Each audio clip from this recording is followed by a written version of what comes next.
Yo, what's up, y'all? All right, so I wanted to come up here today because we're going to be starting a new series that I'm excited about, and it's called Ask Roger.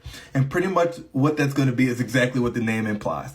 People are going to be asking me questions, followers, viewers, parents, ABA professionals, other clinicians, RBTs, everybody. We're going to be talking all things ABA.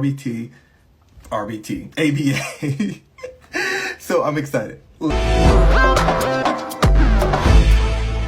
Okay, so we're actually going to start with this question here. Yeah, I mean, like the cool people in the video. But one of the first questions that I typically see, actually pretty frequently, is my child nonverbal? And the answer usually is probably not. But let's talk about why. Okay, so when people are usually talking about nonverbal, this is usually what they're talking about. They're usually talking about like non-speaking autism, or they're talking about the inability to emit sound through spoken word in order to communicate wants, needs, and desires.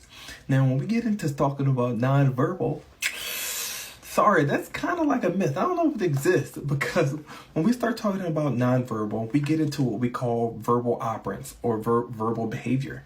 And when we're talking about someone being verbal, it's the ability to be able to request something, a demand, a command, the ability to tact. So can they label things in the environment? Can they receptively ID things in the natural environment? We're talking about echoics. We're talking about match to sample, listener responding, and a host of other things. So a question I usually ask is, have you ever heard your child cry because they want something? Yeah? They're not nonverbal. All right, y'all. So now that we know that the baby is crying in order to get something, we know that they have the ability to mand. What is a mand? Like I said earlier, it's a command, it's a demand.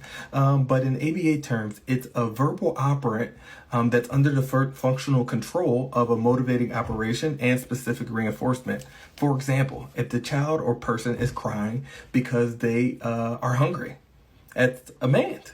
They are requesting specific reinforcement. Their motivating operations are hunger through deprivation, and the specific reinforcement would be food. But we can build on these skills, but we'll talk about that in a later video. Not nonverbal. Ask me your questions and we're going to keep talking.